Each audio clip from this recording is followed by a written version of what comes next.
everyone, and today we are back with another one of our Houston 2020 Storytellers.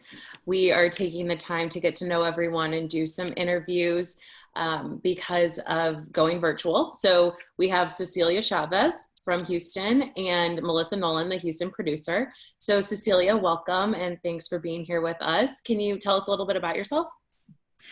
Hi, I'm Cecilia. I'm actually from the Houston cast. I am from Houston. Not a Houston native. I'm originally from Lufkin, Texas, but definitely a Texas girl through and through, and love it here and love to be part of this organization and the great things that you guys do. So, hi, Melissa here. Good to see you, Cecilia. You know what? Like, how did you hear about This Is My Brave in the first place, and what really drove you to audition for the show?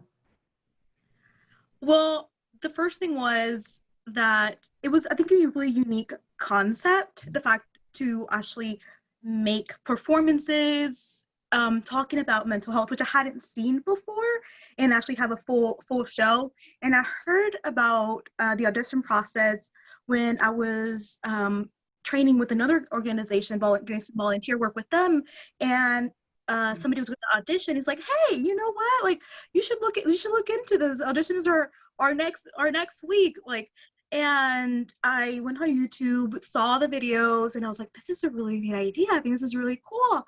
At the moment, I didn't have a piece ready. I didn't know what I was gonna do. I actually was even debating up until that morning of the auditions, and I signed up like an hour or before like audition times, and I worked on my piece like the night before. But I think it was amazing because I didn't overthink it, and I was just like, you know what, if I am able to get a spot in the show, that would be amazing. And if I'm not, it's just an experience, just something to get out there and just practice, telling my story, and so I'm getting more comfortable with that. So that's kind of what happened. It wasn't really planned. It just ended up coming together kind of the night before, and I was really happy with what I was able to come up with. And so Yeah, that's really common actually for a lot of our storytellers to sign up on a whim, and then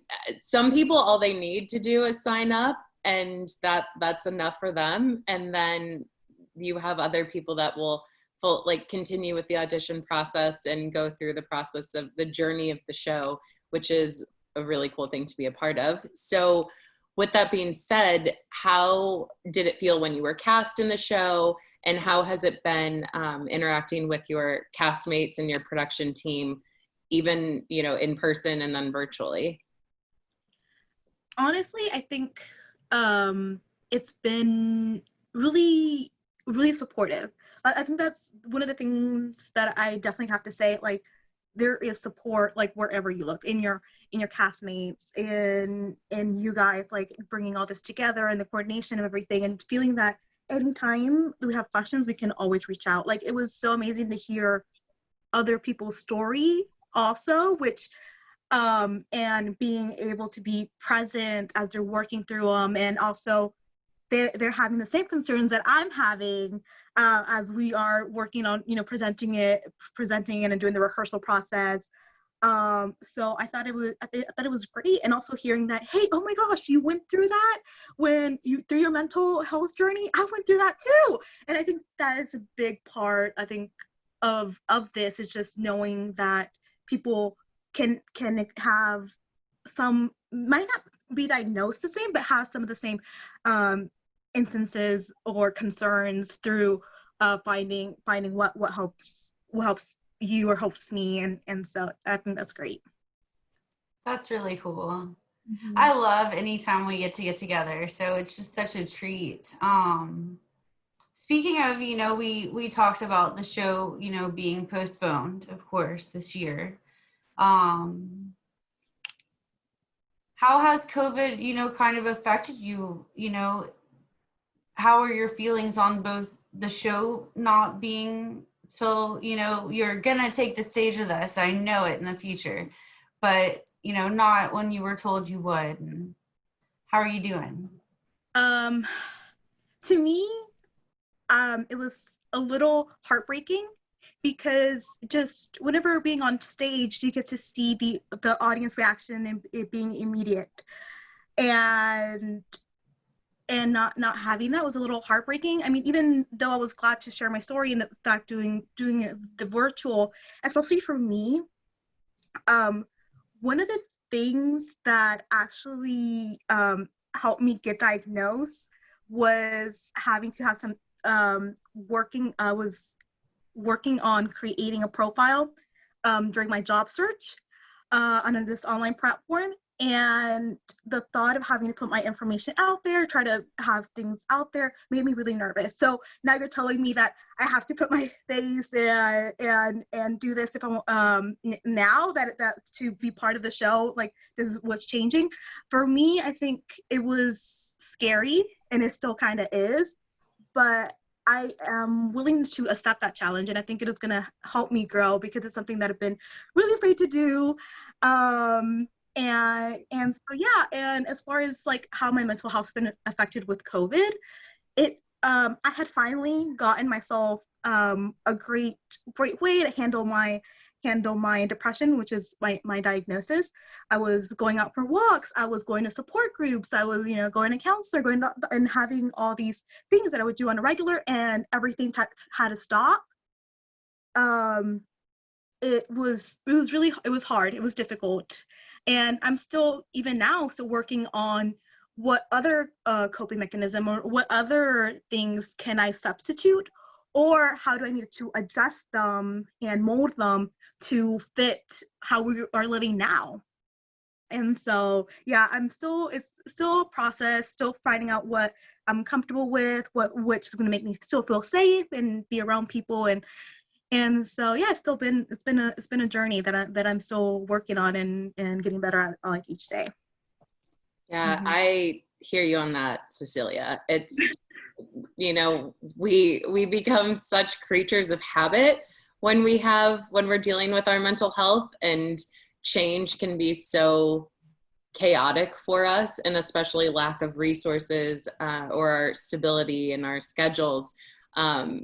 So that's also why we thought it was so important to continue doing the shows on a virtual platform, is because people need to hear our stories. Not only do you guys as storytellers deserve to have your story heard still, but people need to hear our stories, because there's so much uncertainty going on right now, and not really sure when that's going to end at this point.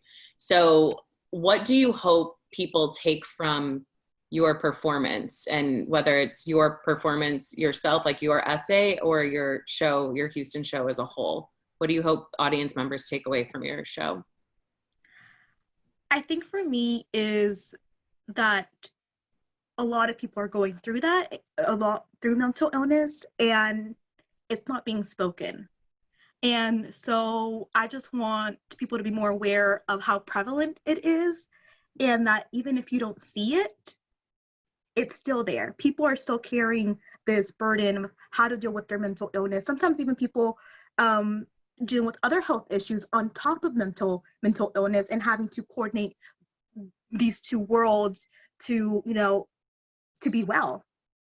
And for me, I just want people to leave and whenever they look around and just see people living their daily lives and think, oh, I don't think that person, I think that person's great, they're always doing fine, and really really stopping and thinking, you know what, just because I can't see those symptoms and I don't know everything that's going on in their life doesn't mean that they don't need assistance or help, or even if I see something that might be concerning to me, not just to brush it off and ask them if they just checking up on them and asking them, hey, are you okay? Do you need help with anything? Is there anything going on?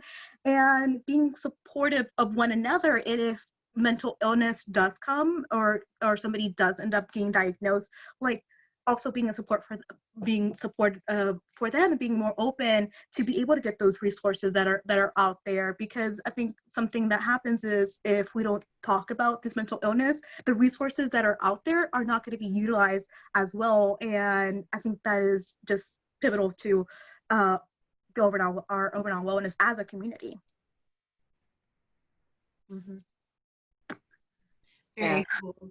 Absolutely. It's so important, I think, for everyone right now to show compassion to each other and listen and be a shoulder to lean on if needed. And support systems are really important, which, as much as I wish that we were all in person, it has been nice to get people used to Zoom and virtual chatting so that you can stay in touch, whether, regardless of whether you can go out and be together or not.